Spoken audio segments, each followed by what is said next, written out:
नमस्कार, आप देख रहे हैं न्यूज मूवमेंट और मैं हूं आपके साथ ज्योतिका। आइए रुक करते हैं फटाफट खबरों की ओर।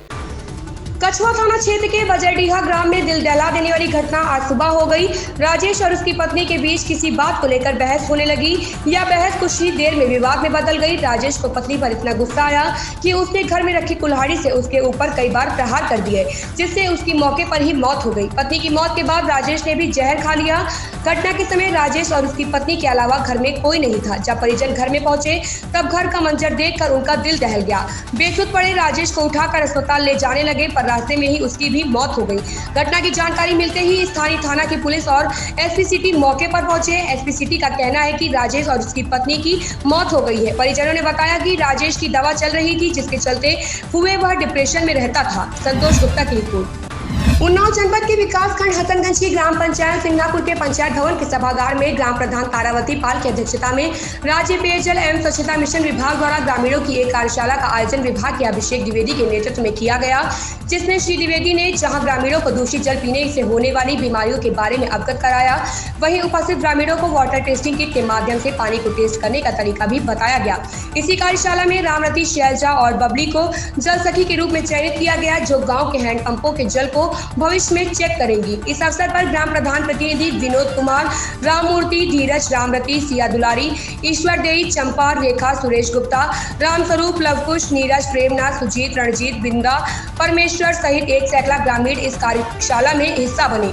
अजय सिंह चौहान की रिपोर्ट। प्रतापगढ़ जिले के देलहुपुर क्षेत्र निवासी भाजपा नेता बिंदेश्वरी प्रसाद तिवारी उर्फ पिंटू तिवारी ने कहा कि मुख्यमंत्री योगी आदित्यनाथ के बयान से समस्त हिंदू जनमानस सहमत है। उन्होंने कहा कि मुस्लिम पक्ष को जल्द से जल्द सामंजस्य के साथ अपना दावा वापस ले। मुख्यमंत्री योगी आदित्यनाथ व प्रधानमंत्री मोदी के नेतृत्व में काशी के साथ साथ मथुरा में भी होगा भव्य मंदिर का निर्माण। सत्य को स्वीकारते हुए मुस्लिम पक्ष को छोड़ देना चाहिए ज्ञानवापी मस्जिद का दावा। ज्ञानवापी मस्जिद कहना उचित नहीं है। ज्ञानवापी का अर्थ ज्ञान का तालाब होता है और ज्ञान का तालाब हिंदुओं के मंदिर में होता है। ज्ञानवापी मस्जिद में हिंदू धर्म के पर्याप्त साक्ष्य मौजूद हैं। पूरे देश के मुख्यमंत्री योगी आदित्यनाथ के बयान को मिल रहा है समर्थन।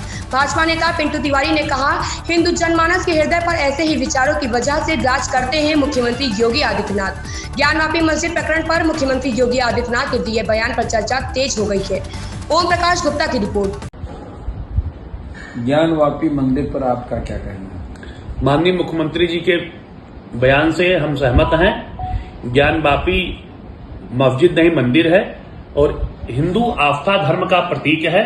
वहां की दीवारों पर त्रिशूल, कलात्मक हिंदू संस्कार, सनातन धर्म से संबंधित मूर्तियां, देवी देवताओं की मूर्तियां, ये दर्शाती है कि वह एक मंदिर है और स्थापित सिद्धपीठ है, जिसको मुगलों द्वारा, आक्रांताओं द्वारा तोड़कर मस्जिद का रूप दिया गया। किंतु सनातन धर्म के अस्तित्व को कभी नष्ट नहीं किया जा सकता, जिस कारण उसके सारे अवशेष आज भी उस मंदिर पर हैं और मुस्लिम पक्ष को जितना जल्द हो समझ जाना चाहिए और माननीय मुख्यमंत्री जी के बयान से सहमत होकर अपने दावे को वापस लेकर ससम्मान हिंदू धर्म की आस्थाओं का सम्मान करते हुए, भारत देश के गंगा जमुना की संस्कृति का सम्मान करते हुए और एकता के प्रतीक रूप में उसको मंदिर स्वीकार कर हिंदू पक्ष के समक्ष दे देना चाहिए। यही मेरा बयान है और माननीय मुख्यमंत्री जी के बयान से मैं सहमत हूं और पूरा हिंदू सनातन धर्म सहमत है। धन्यवाद। प्रतापगढ़ स्थित पांडवकालीन ऐतिहासिक विराट धाम वारडी पट्टी को पौराणिक, धार्मिक एवं पर्यटन स्थल के तौर पर विकसित कर इसके ऐतिहासिक महत्व को समाज के सामने लाना होगा। किसी भी देश की ऐतिहासिक धरोहरों से आने वाली पीढ़ी को संस्कारवान, सुशिक्षित एवं अपने पूर्वजों के सगमार्ग पर चलने की प्रेरणा मिलती है। उक्त बातें जनपद प्रतापगढ़ के पट्टी तहसील स्थित राजा विराट के जमींदोज महल व महल के चारों ओर घिरे तालाबों के मध्य Akhil Bharatiya Uttar Pradesh welfare association registered Chandigarh के राष्ट्रीय अध्यक्ष BS पाठक द्वारा स्थापित विराट धाम वारडी पहुंचे। मीडिया वेलफेयर एसोसिएशन भारत के राष्ट्रीय अध्यक्ष वरिष्ठ पत्रकार कुलभूषण शुक्ल एडवोकेट हाईकोर्ट ने कही। उन्होंने कहा कि विराट धाम के संरक्षक अनंत श्री विभूषित श्री अनंत पीठाधीश्वर जगत गुरु श्री श्री 1008 स्वामी माधवानंद सरस्वती जी महाराज की अगुवाई में धाम के विकास हेतु भारत सरकार के पर्यटन एवं संस्कृति मंत्री जी किशन रेड्डी एवं उत्तर प्रदेश सरकार के संस्कृति मंत्री जयवीर सिंह व प्रमुख सचिव पर्यटन एवं संस्कृति मुकेश कुमार मेश्राम से शीघ्र मुलाकात कर एक प्रस्ताव सौंपा जाएगा। ओम प्रकाश गुप्ता की रिपोर्ट। बांगर मऊ लखनऊ मार्ग पर मऊ रेलवे क्रॉसिंग के पास निकट अज्ञात जेसीबी ने एक टेम्पो में जोरदार टक्कर मार दी। हादसे में टेम्पो सवार 3 व्यक्ति घायल हो गए, जिन्हें सीएचसी से रेफर कर दिया गया। असीवन क्षेत्र के रामपुरवा निवासी हेमराज और बेहटा मुजावर क्षेत्र के ग्राम मोहम्मद खेड़ा निवासिनी रामपति और विष्णु देवी मंगलवार दोपहर अन्य सवारियों के साथ टेम्पो में बैठकर असीवन की ओर जा रही थी। तभी मऊ रेलवे क्रॉसिंग के निकट सामने से आ रही जेसीबी ने टेम्पो में टक्कर मार दी। हादसे में तीनों घायल हो गए, जिन्हें सीएचसी से रेफर कर दिया गया। अनुज कुमार की report.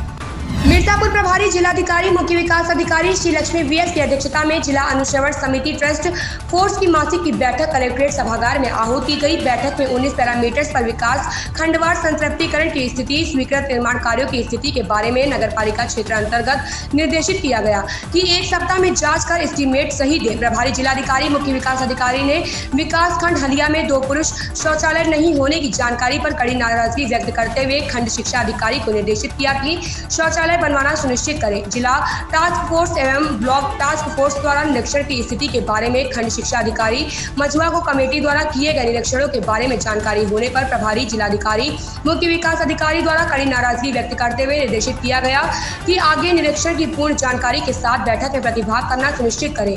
Block war room transaction में 96 की स्थिति 41% है, जिसमें सुधार करने का निर्देश प्रभारी जिलाधिकारी मुख्य विकास अधिकारी द्वारा दिया गया।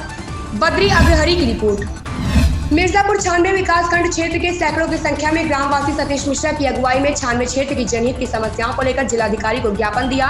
ज्ञापन में बताया गया कि 96 क्षेत्रवासियों को बिजली की गंभीर समस्या से गुजरना पड़ रहा है। न तो घरेलू बिजली और न ही कृषि के लिए बिजली उपलब्ध हो पा रही है। सूखे की स्थिति में अगर किसानों को बिजली की उपलब्धता नहीं कराई गई तो पूरी फसल चौपट हो जाएगी। और वहीं अकोहड़ी से बिरौरा तक दर्जनों गाँव के हजारों की संख्या में रोजाना गाँववासी मुख्यालय तक आते हैं, जो एकमात्र रास्ता से रेलवे लाइन पुलिया के नीचे से होकर गुजरता है। पुरानी पुलिया के बगल में एक नई पुलिया बना दिया गया है, जिसमें ठेकेदारों द्वारा पुरानी पुलिया और नई पुलिया के बीच का लेवल सही तरीके से नहीं बनाया गया है और अत्यधिक कीचड़ होने के कारण आए दिन दुर्घटनाएं हो रही हैं और लोगों को 40 किलोमीटर दूर गयापुरा से घूमकर आने पर मजबूर है। साथ ही साथ जनपद में हो रहे किसान दिवस की मीटिंग में सबसे बड़े ब्लॉक 96 के किसानों की उपेक्षा की जाती है। इस बात को भी शिकायत किया गया। बद्री अग्रहरी की रिपोर्ट।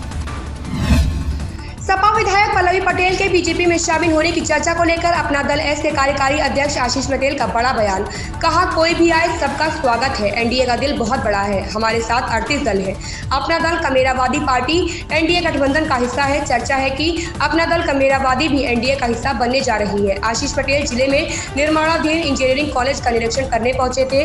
उन्होंने कहा कि इस सत्र में इंजीनियरिंग में प्रवेश आरंभ कर दिया जाएगा। कहा कि एनडीए का दिल बहुत बड़ा है, कोई भी आना चाहे सबका स्वागत है।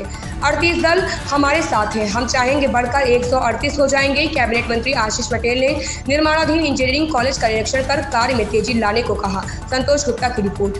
इन खबरों में बस इतना ही। मिलते हैं दूसरी खबरों में न्यूज मूवमेंट के साथ।